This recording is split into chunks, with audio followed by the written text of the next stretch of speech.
Hello नमस्कार दोस्तों, मेरा नाम है लक्की जहांगीर और मैं एक बार फिर से आप सभी लोगों का स्वागत करता हूं आपके अपने यूट्यूब चैनल जीके विद लक्की के अंदर। जो हमारा आज का टॉपिक रहेगा वो राजस्थान की संस्कृति से संबंधित रहेगा, क्योंकि राजस्थान का इतिहास है वो हमने 26 से 27 क्लासों के अंदर हमने संपूर्ण कर लिया है। आप लोग राजस्थान के इतिहास से संबंधित जितने भी क्वेश्चंस बन सकते हैं वो जाके देख सकते हैं। इनसे बाहर एक भी क्वेश्चंस नहीं आएगा राजस्थान के एग्ज़ाम में। और हमने एमसीक्यू के माध्यम से राजस्थान के इतिहास को पूरे को खंगोल के रख दिया है, पूरे राजस्थान के इतिहास को निचोड़ के रख दिया। हम आज का जो टॉपिक रहेगा वो राजस्थान की संस्कृति से संबंधित रहेगा। राजस्थान की संस्कृति में हमारा जो पहला टॉपिक है वो लोक देवता, और लोक देवताओं में जो पहले लोक देवता है वो कौन से हैं? रामदेव जी। रामदेव जी का नाम सुनते ही तो आप लोगों के मस्तिष्क के अंदर रामदेव जी की तस्वीर आ गई होगी, और रामदेव जी का ही नाम लेके हम आज की क्लास स्टार्ट करते हैं। मैं पूरे जोश के साथ आप लोगों के साथ जुड़ गया हूँ। आप लोग भी पूरे जोश के साथ मेरे साथ जुड़ जाइए। नोटबुक और पेन अपने हाथ में रखिए, एक एक बात को ध्यान से सुनना है और अपनी कॉपी के अंदर नोट डाउन करना है। हम राजस्थान की क्लास स्टार्ट कर रहे हैं और एक दोहे के माध्यम से स्टार्ट करते हैं। तो जो हमारा आज का दोहा है वो क्या है कि देखो, लोहे की ना लोहार की रहीमन कहे विचार जा, और हनी मारे शीश पे ताही की तलवार। अर्थात जो रहीमन जी है वो क्या विचार करके कह रहे हैं कि लोहे की ना लोहार की जो तलवार है वो ना तो लोहे की है और ना ही क्या है, लोहार की है। हनी मारे शीश पे ताही की तलवार, अर्थात जो वीर पुरुष है वो अपने दुश्मन के जो सिर पे वार करता है तलवार से, उसका सर धड़ से अलग करता है। तलवार किसकी है? उस वीर की तलवार कहलाई जाएगी, ना तो वो लोहे की होगी ना ही लोहार की होगी। इसी प्रकार से आप लोगों को भी राजस्थान के जीके के अंदर खोपड़ी में छेद करना है उसी तलवार से, और राजस्थान के जीके को अपनी मुट्ठी के अंदर करना है। हम इन्हीं बातों के साथ हम आज की क्लास स्टार्ट करते हैं। और आप लोगों के सामने जो पहला क्वेश्चन है वो ये रहा। पहला क्वेश्चन क्या है कि पंचपीर में कौन से लोक देवता शामिल नहीं होते हैं? देखो, मांगलिया मियाँ जी, गोगा जी, पाबू जी या तेजा जी, कौन से? देखो, पंचपीर से संबंधित जितने भी कि कौन से लोक देवता शामिल होते हैं कौन से नहीं होते, इसकी मैंने शानदार ट्रिक बना रखी है। आप प्लेलिस्ट में जाके उस ट्रिक को देख सकते हो। देखो, कौन से शामिल नहीं होते? मांगलिया मियाँ जी होते हैं, गोगा जी होते हैं, पाबू जी होते हैं और हड़बू जी होते हैं। और कौन से होते हैं? रामदेव जी होते हैं। तो कौन से लोक देवता शामिल नहीं होते? तेजा जी। तेजा जी किसमें? पंच पीरों में शामिल नहीं होते हैं। अगला क्वेश्चन आप लोगों के सामने ये रहा। अगला क्वेश्चन क्या है? देखो, रामदेव जी की किस गोत्र के राजपूत थे? तो रामदेव जी की जो गोत्र थी वो क्या थी? देखो, मंगलिया थी, नागरवंशीय राजपूत थे, राठौड़ राजपूत थे या तंवर वंश के राजपूत थे। देखो, मंगलिया के कौन थे? मंगलिया मेहा जी। मंगलिया मेहा जी किसके थे? मंगलिया जो गोत्र थे नागरवंशी। इसके कौन थे? गोगा जी। कौन थे? गोगा जी। जो नागरवंशी जो राजपूत थे वो कौन थे? गोगा जी। राठौड़ कौन थे? पाबू जी। कौन थे? पाबू जी कौन थे? राठौड़ वंश के। तंवर वंश के राजपूत रामदेव जी कौन थे? तंवर वंश के राजपूत। रामदेव जी तंवर वंश के राजपूत थे। अगला क्वेश्चन आप लोगों के सामने ये रहा। अगला क्वेश्चन क्या है? देखो, रामदेव जी का जन्म कब हुआ था? रामदेव जी का जन्म कब हुआ था? देखो, भाद्र कृष्ण अष्टमी को हुआ था, भाद्र कृष्ण छठे को हुआ था, भाद्रपद शुक्ल दूज को हुआ था या भाद्र शुक्ल 11 को हुआ था। कब हुआ था रामदेव जी का जन्म? तो रामदेव जी का जन्म कब हुआ था? भाद्र कृष्ण अष्टमी को। भाद्र कृष्ण अष्टमी को। और क्या आता है? कृष्ण जन्माष्टमी। क्या आते हैं? कृष्ण जन्माष्टमी। कृष्ण जन्माष्टमी कब आती है? भाद्र कृष्ण अष्टमी को। देखो, भाद्र कृष्ण छठे, इसको क्या हुआ था? भाद्र कृष्ण छठे को कौन सा त्यौहार आता है? उपछठ का त्यौहार आता है। कौन सा? उपछठ का त्यौहार आता है। इस समय किसका जन्म हुआ था? भाद्र कृष्ण छठे को किसका हुआ था? जो रामदेव जी के जो बड़े भाई थे उनका क्या नाम था? बीरमदेव। क्या नाम था? बीरमदेव। तो बीरमदेव जी का जन्म कब हुआ था? भाद्र कृष्ण छठे को हुआ था। देखो, भाद्र शुक्ल दूज, इसको क्या होता है? रामदेव जी का मेला बढ़ता है। क्या होता है? रामदेव जी का मेला बढ़ता। और कब तक चलता है? 11 तक चलता है। भाद्र शुक्ल 11 तक चलता है। तो भाद्र शुक्ल दूज से बढ़ता है और भाद्र शुक्ल 11 तक चलता है। इसको मैं कैसे याद करता हूँ?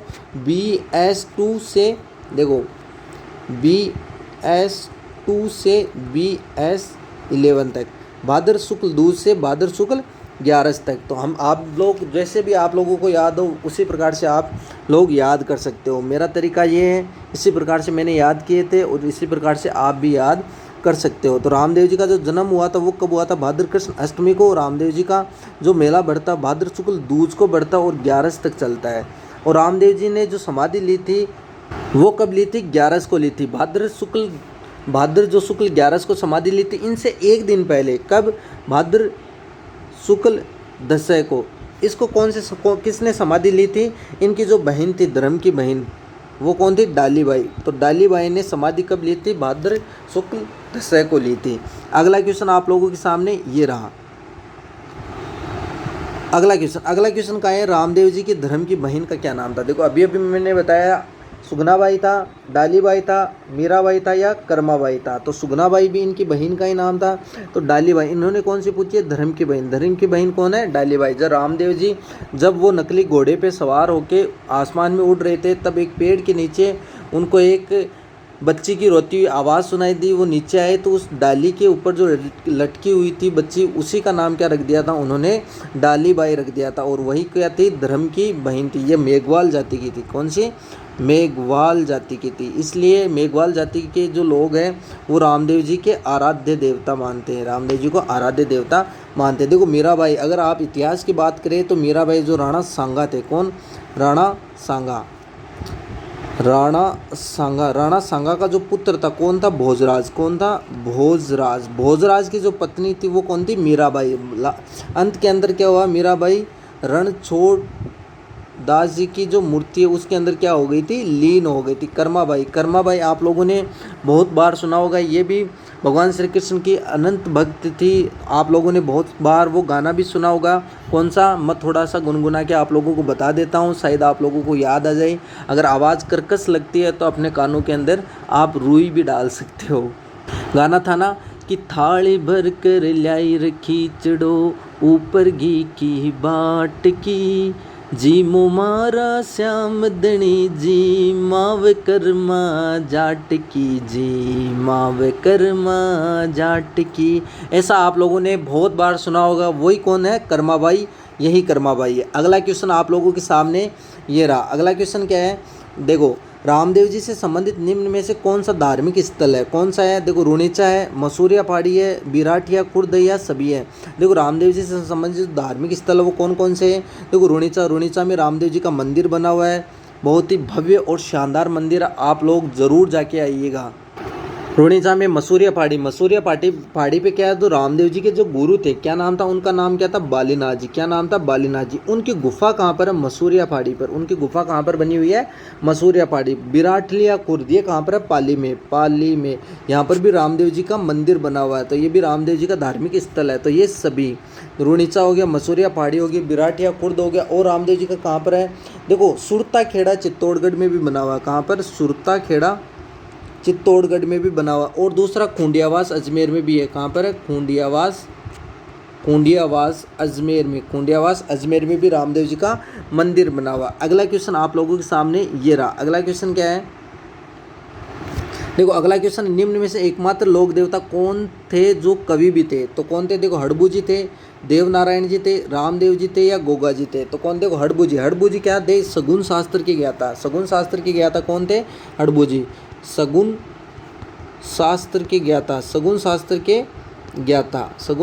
ज्ञाता कौन थे, हड़बू जी थे। देवनारायण जी को क्या बोलते हैं, औषधियों वाले देवता। कौन से, औषधियों वाले देवता के रूप में किसे जाना जाता है, देवनारायण जी को जाना जाता है। रामदेव जी एकमात्र ऐसे लोक देवता थे जो क्या थे, कवि भी थे। रामदेव जी ने कौन सी रचना करी है, 24 वाणियाँ। कौन सी, 24 वाणियाँ रचना किसके, रामदेव जी के। गोगा जी भी लोक देवता में शामिल है। अगला क्वेश्चन आप लोगों के सामने ये रहा। अगला क्वेश्चन क्या है कि निम्न में से 13 ताली नृत्य किससे संबंधित है। देखो पाबू जी से, रामदेव जी से, हड़बू जी से या गोगा जी से। जो 13 ताली नृत्य है वो किससे संबंधित है, रामदेव जी से। देखो 13 ताली नृत्य है वो कहाँ का प्रसिद्ध है, कहाँ का है, पाली का। कहाँ का है, पाली में कहाँ का, पादरला गांव का प्रसिद्ध है। इस 13 ताली नृत्य को जो प्रसिद्धि दिलाने का काम किसने किया था, मांगी बाई ने। किसने किया था, मांगी बाई ने। 13 ताली नृत्य के अंदर कितने मंजीरा बांधते हैं, 13 मंजीरे बांधे जाते हैं। कितने, 13। उसके अंदर कैसे कैसे बांधे जाते हैं, 9 तो दाहिने पैर पे, 9 तो दाएं पैर पे बांधे जाते हैं, 2 कोहनी के ऊपर बांधे जाते हैं और 2 कलाई में बांधे जाते हैं। 2 किसे, कलाई में बांधे जाते हैं। अगला क्वेश्चन आप लोगों के सामने ये रहा। अगला क्वेश्चन क्या है, देखो रामदेव जी की फड़ का वाचन करते समय किस वाद्य यंत्र का प्रयोग किया जाता है? देखो जंतर वाद्य यंत्र का, रावण हत्ता वाद्य यंत्र का, माठ वाद्य यंत्र का या अलगोजा का? किस वाद्य यंत्र का प्रयोग किया जाता है रामदेव जी की फड़ का वाचन करते समय? देखो जंतर वाद्य यंत्र का प्रयोग कब? जब देव नारायण जी का फड़ का वाचन, देव नारायण जी की फड़ का वाचन करते समय किस यंत्र का प्रयोग किया जाता है? जंतर वाद्य यंत्र का प्रयोग किया जाता है। रावण हत्ता, रामदेव जी और पाबू जी की जो फड़ का वाचन किया जाता है उस समय किस वाद्य यंत्र का प्रयोग किया जाता है? रावण हत्ते का प्रयोग किया जाता है। और जो पाबू जी है उनकी जो नृत्य किए जाते हैं वो कौन से माठ वाद्य यंत्र का प्रयोग भी किया जाता है? जब नृत्य किया जाता है पाबू जी की जब फड़ का वाचन करते समय तब कौन से यंत्र का प्रयोग किया जाता है? माठ वाद्य यंत्र। अलगोजा कौन है? राजस्थान का राज्य वाद्य यंत्र। कौन है राजस्थान का राज्य वाद्य यंत्र? राजस्थान का राज्य वाद्य यंत्र कौन है? अलगोजा। तो रामदेव जी का जो फड़ का वाचन करते समय किसका यंत्र का प्रयोग किया जाता है? रावण हत्ते वाद्य यंत्र का प्रयोग किया जाता है। अगला क्वेश्चन आप लोगों के सामने ये रहा। अगला क्वेश्चन क्या है?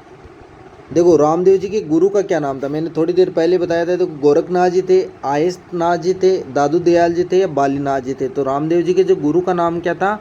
बालीनाथ जी थे। क्या नाम था? बालीनाथ जी थे। जो गोरखनाथ जी के जो किन के गुरु थे? जम्बो जी और जसनाथ जी। इनके गुरु का क्या नाम था? गोरखनाथ जी थे। जो आयसनाथ जी ये किन के गुरु थे? ये जो मानसिंह राठौड़, कौन थे? मानसिंह जो राठौड़ है कहाँ का? ये था जोधपुर का या मारवाड़ का शासक था मानसिंह राठौड़। उनके गुरु का क्या नाम था? आयसनाथ जी थे। दादू दयाल जी ये किनके थे? भगवंत दास के गुरु का क्या नाम था? दादू दयाल जी। तो रामदेव जी के गुरु का क्या नाम था? बालीनाथ जी। क्या नाम था? बालीनाथ जी था। देखो रामदेव जी से संबंधित कुछ और बातें मैं आप लोगों को बता देता हूँ जैसे कि रामदेव जी के जो माता का नाम क्या था? रामदेव जी की माता के क्या नाम था? मेणा दे। क्या नाम था? रामदेव जी की माता का क्या नाम था? मेणा दे। क्या नाम था? मेणा दे। रामदेव जी की माता का नाम मेणा दे। रामदेव जी के पिता का क्या नाम था? अजमाल जी। क्या नाम था? अजमाल जी। रामदेव जी की जो पत्नी थी उनका क्या नाम था? नेतल दे। क्या नाम था? नेतल दे। क्या नाम था? नेतल दे। देखो रामदेव जी जो माता है पिता है ये तो रामदेव जी के भजन के अंदर भी आता है। आप लोगों ने ध्यान से अगर सुना होगा कभी भी आप लोगों के कान में अगर रामदेव जी का भजन जो प्रसिद्ध भजन है वो तो आप लोगों के कान में गया ही होगा। कौन सा? थोड़ा सा मैं आप लोगों के सामने गुनगुना के बता देता हूँ, अगर देख लेना अगर आप लोगों को अच्छा लगे।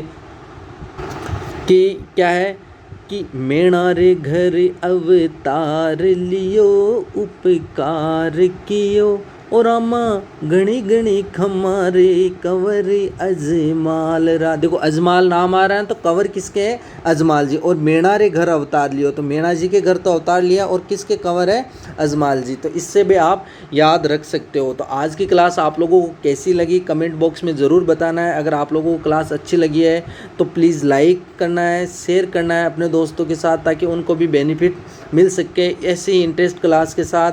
आज के लिए इतना ही, मिलते हैं हम अगली क्लास में। जय हिंद, जय भारत।